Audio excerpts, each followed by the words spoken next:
विश्रांतीनंतर तुम्हा सगळ्यांचं पुन्हा एकदा मनापासून स्वागत। धुसरबद्दल आपण स्मिताशी बोलतो आहोत, अजूनही काही जाणून घेणार आहे, पण त्या अगोदर स्मिता धुसरमधला एक सीन आमच्याकडे आहे, तो आपण सगळ्यात पहिल्यांदा बघूया आणि त्यानंतर बोलूया। अरे कवडसे काय कामाचे मेरी बाई, ठिकऱ्या त्या आयुष्याच्या। मगाशी मी तुला त्या कन्फ्युज बाईबद्दल सांगितलेलं ना, ते बघ त्या तिथे उभ्यात। अरे तुम्ही विसरता त्याचं हे कारण? मी विसरते त्याचं हे निदान आहे, स्मृतिभ्रंश। आणि हे कोणाला येऊ शकतं? मला, तुम्हाला? संबंध आयुष्यात चितारला ने फोटो जसे संदर्भ आणि म्हणजे धुसर करत म्हणजे पाहत असताना फिल्म त्याच्या पाठीमागचा जो अभ्यास आहे ना तो जाणवतो, कारण मुळात पालेकर असल्यामुळे ते असणारच आहे। पण मला तुला या ठिकाणी असं विचार आहे की को आर्टिस्ट जे सगळे होते तुझे, त्यांची साथ कशी होती तुला? कारण तू पहिल्यांदा लीड करत होतीस आणि त्या सगळ्यांनी अनेक वेळा लीड केलंय, त्याच्यामुळे त्यांचा साथ, त्यांचं कोऑपरेशन तुला असणं फार महत्वाचं होतं, ते कसं होतं? मी तुला सांगू, जेव्हा सरांनी मला सांगितलं की तू हा सुनीतीचा रोल करते, आफ्टर दॅट मी तुला मगाशी म्हणाले त्याप्रमाणे एक माझ्यावर जबाबदारी होती की हे सगळं मला, कारण त्या मुलीच्या अनुषंगाने फिल्म गोष्ट पुढे जाते, ती मुलगी या घटनांचा जेवढा इम्पॅक्ट घेईल तेवढाच प्रेक्षक घेणार आहे। जर तो तिने अत्यंत बाळबोधपणे घेतला तर प्रेक्षकांना वाटणार पण नाही, बिकॉज ती सगळी इमोशनल उलाढाल आहे त्याच्यावर, तर फिल्म त्याच्यावर तर प्रेक्षक खिळून राहत असतो त्या गोष्टीमध्ये, त्यामुळे ती जबाबदारी होती। पण पुढे केल्यानंतर जेव्हा पहिलं रिडिंग झालं, दुसरं झालं, तिसरं झालं, रिडिंग नंतर मला एक इनर लेवलला कॉन्फिडन्स यायला लागला।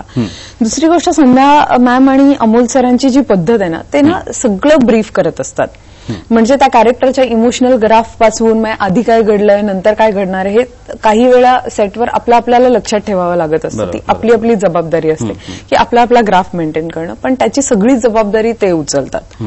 आणखी दुसरी गोष्ट जी महत्वाची आहे त्याच्यामध्ये, मी जे मगाशी म्हणाले की सर स्वतः ऍक्टर असल्यामुळे एक ती कम्फर्ट लेवल त्यांनी जपलेली असते। को आर्टिस्ट म्हणणं तर रीमाताई, she is such a fabulous actress and such a good human being. मी सतत म्हणते की ती अत्यंत खूप गोड ऍक्ट्रेस आहे, ती मला प्रचंड आवडते। म्हणजे तू जर तिचं डबिंग वगैरे, म्हणजे हा अशी प्रेमात आहे मी रीमाताईच्या। पण त्या ऑनसेट असताना फ्रॉम फर्स्ट डे त्या मला त्यांची मुलगी असल्यासारख्याच ट्रीट करत होत्या। रादर त्यांची मुलगी आणि मी एकाच वयाच्या आहोत आम्ही, त्यामुळे तशाच त्या मला ट्रीट करत होत्या। आणि स्टार्ट केस कसं ठेवलेत, जरा थोडंसं काजळ लावणार, कशी दिसतेस काय वगैरे, जशी आई काळजी घेईल तशा। आणखी दुसरी गोष्ट जी म्हणजे उपेंद्रबद्दल तू म्हणशील की ज्यांच्या बरोबर माझे मेजर सीन्स होते, उपेंद्र बरोबर ऑलरेडी मी 4 फिल्म्स, जोगवा झाली होती, नंतर आणखी एक फिल्म मी केली, तर अशा त्या फिल्म्समध्ये, त्यामुळे उपेंद्रची कम्फर्ट लेवल तर डेफिनेटली होतीच माझी। सो नंतर ते प्रेशर नाही राहिलं, रादर नंतर माझ्यासाठी तो लीड रोल किंवा मी असा रोल करते ह्यापेक्षा मी सुनीती नावाचं कॅरेक्टर प्ले करते। फायनली काय महत्वाचं असतं, कॅरेक्टरची length doesn't matter, character matter. कधी वाटलं की ऍक्टिंग हे आपलं क्षेत्र आहे, कारण क्षेत्र ओळखणं हे सुद्धा फार महत्वाचं असतं? पुण्यात माझं सगळं शिक्षण झालेलं आहे, निगडीमधल्या यमुनानगर हायस्कूलमध्ये, नंतर कॉलेजमध्ये मी रामकृष्ण मोरे कला वाणिज्य विज्ञान आकुर्डी कॉलेजमध्ये माझं BA MA, नंतर मी PhD पण करणार होते मराठी लोकसाहित्य आणि समाज या विषयावर। तर असं सगळं शिक्षण चालू होतं। त्या पिरियडमध्ये FYSY मध्ये मी जेव्हा वादविवाद आणि वक्तृत्व स्पर्धांमध्ये राज्यात 27 वेळा पहिली आले, तेव्हा एक कॉन्फिडन्स आला की मला स्टेज फिअर नाही। आणखी मला तेव्हा आई वडिलांना असंच वाटत होतं की मी लेक्चरर होईन आणि त्याच महाविद्यालयात मी शिकवायला असेन किंवा काय वगैरे, पण मला ते आवडत नव्हतं। म्हणजे ते अगदीच सहज शक्य होतं, पण माझा आवड कुठेतरी वेगळी जी मला सापडत नव्हती। नंतर जेव्हा मला नाटकासाठी विचारलं गेलं श्रीमान योगी नावाच्या, तेव्हा मी त्याचे 2-3च, फार नाही प्रयोग केले, 2-3च प्रयोग केले, पण पुन्हा मला वाटलं हे नाही, असं पण नाही करायचंय। मग पुढे जेव्हा मला सोनियाच्या उंबरा सिरियलसाठी विचारलं गेलं, तेव्हा मला हे करायचंय, ओके मला हे काम आवडतंय, माझं मन रमतंय याच्यात। मग पुन्हा एक नाटकं करत होते आणि हे सगळं चालू होतं। त्याच्यानंतर जेव्हा पहिल्यांदा आयुष्यात जोगवा आली, ऍट दॅट टाइम अगदी शिक्कामोर्तब की मला कशा प्रकारचं काम करायचंय आणि हेच मला आवडणार आहे, कारण एका छान चांगलं काम करणाऱ्या माणसांच्या संगतीत त्या पिरियडमध्ये मी केलं। जोगवानं खूप काही केलं आणि राष्ट्रीय पुरस्कारापर्यंत जोगवा गेला. पण हे करत असताना म्हणजे जोगवा कसा आला आणि जोगवातलं जरी ते साईड कॅरेक्टर असतं तरी सुद्धा प्रत्येक कॅरेक्टर जोगवामधलं फार महत्वाचं आहे आणि ते चित्रपट पाहत असताना दिसून येतं.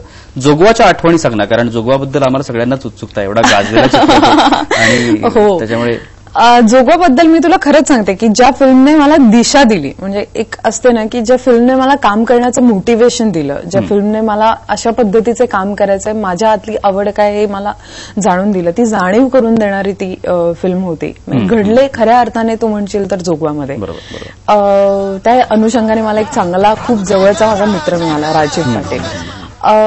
जोगवा ही फिल्म मला मिळाली जेव्हा राजीवने मला त्याची ऑक्सिजन फिल्म होत होती तेव्हा त्या फिल्ममधल्या एका कॅरेक्टरसाठी विचारलं होतं. बट ऍट दॅट टाइम मी माझी डेअरिंग नव्हती माझं चालतं नाटक सोडून फिल्म वगैरे हे करण्याची.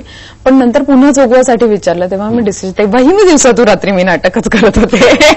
तू बघ मी किती पारायण बजावली असतील. तेव्हा मी डिसिजन घेतला की नाही मला आता थांबायचंय. मी ते नाटक सोडलं आणि मी जोगवा नावाची फिल्म करण्याचा डिसिजन घेतला. ऍट दॅट टाइम मी राजीवला जेव्हा फ्लोअरवर काम करताना बघत होते, त्यांची काम करण्याची पद्धत, त्यांची अभ्यास करण्याची वृत्ती, कामाकडे बघण्याचा दृष्टिकोन, या असंख्य गोष्टी माझ्यासाठी खरंच मोटिवेशन होते. ते सगळ्यांना कॅरेक्टर पाहताना ते एवढं असं वाटत नाही की कोणी ऍक्ट करतंय, ते आपण पाहतोय समोर ते चित्र असं दिसतं. त्यासाठी काही केलं होतं का?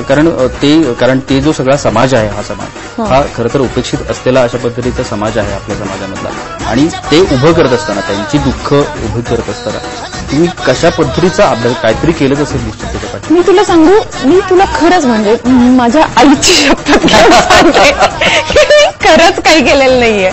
कारण मला फक्त एवढं होतं जे केलं असेल ते राजीवने केलेलं आहे डेफिनेटली याच्यात. कारण मी जेव्हा पहिल्या दिवशी सेटवर गेले ऍट दॅट टाइम माझं काहीही काम नव्हतं आणि त्याच्यानंतर राजीव म्हणाला तिकडे बघ ते जोगते असे बसल्या होत्या त्या तिकडे. इथे उपेंद्र आणि प्रशांतचा असा शॉट चालू होता सायकलवरचा डोंगरात वगैरे, आणि ती डोंगरात झाडाच्या खाली अशी आपली फटकल मांडून ती माणसं सगळी बसली होती. राजीव म्हणाला जा ना बघून ये वगैरे, आणि मी बघितलं रे. आणि नंतर तिकडे बघतानाची जी एक जोगतीण होती, म्हणजे तो चंदू जोगती आणि त्याच्याबरोबर एक जोगतीण होती, काही नाही करत, इकडे तिकडे अशी छोछोर सारखी अशी इकडे तिकडे ती बघत होती. आय डोंट नो समहाव, मला काही कळलं नाही, आपोआपच असा तिचा इन्फ्लुएन्स झाल्यासारखं झालं. अच्छा, म्हणजे हे राजीवचं क्रेडिट आहे की त्याने ती मला बघायला लावली आणि नंतर मग आणि ते आपण असं आपल्यावर हिचं इन्फ्लुएन्स आहे हेही कळलं नाही रे.